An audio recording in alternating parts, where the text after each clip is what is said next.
Let me be your leader.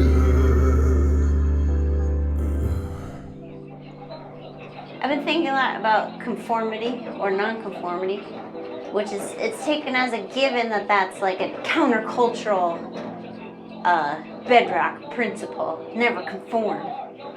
But actually, we have a drive to conform because it's useful to our society. When everyone just goes with the flow, it's just easier to get things done. Of course, you can have too much goes with the flow, which not only can stifle creative expression, but is often used to deny people access and service to their needs. Like, we act like a person who needs accommodation because they use a wheelchair or something is being difficult.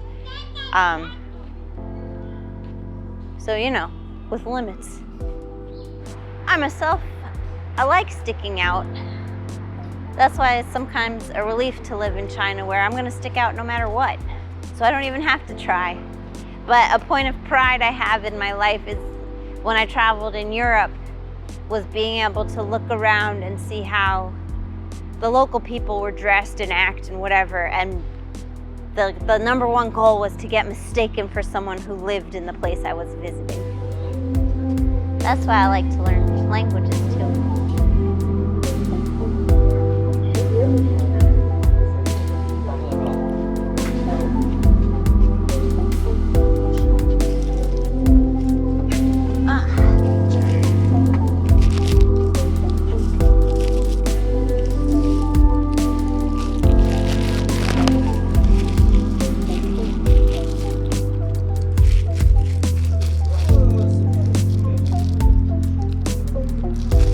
I have no idea what this one is.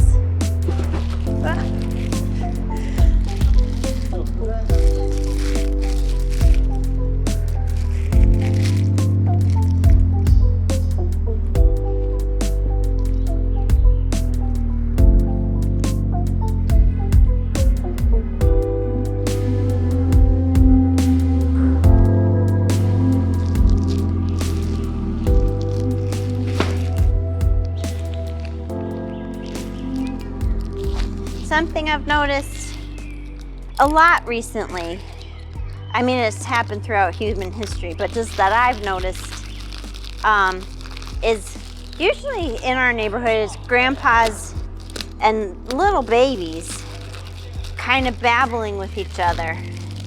Like, baby will make a little meow, and then grandpa will do it back and meow, meow, meow.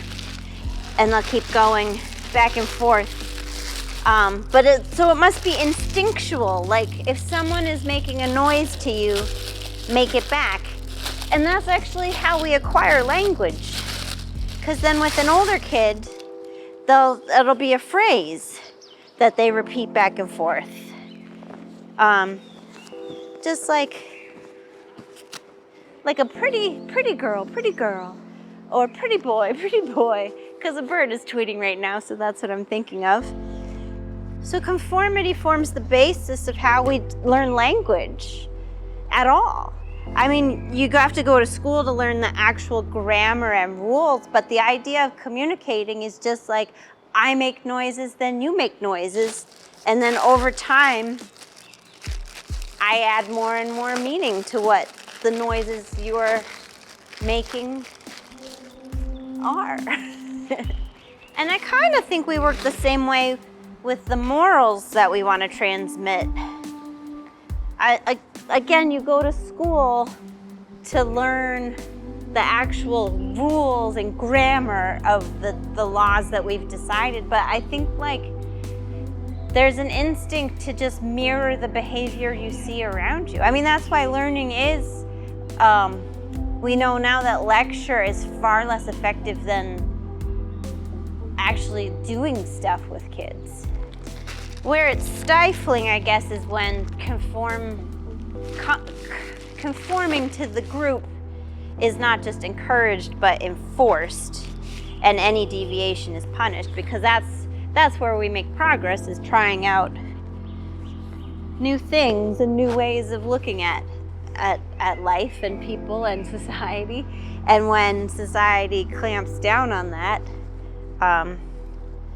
that's where you get like the 70s.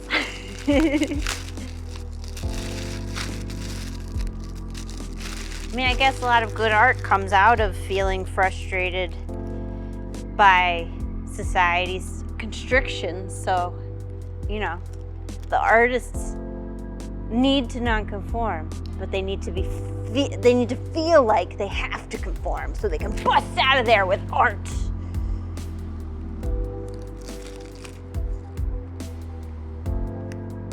I don't know what this is. 我只拍电影啊。You ready? I think this Babel mirroring principle is also how you get like long-term friends or couples have their own cutesy little speak. And that usually everybody else outside of it hates, but that's what in-groups and out-groups are for, is to make you feel closer because everybody else hates you.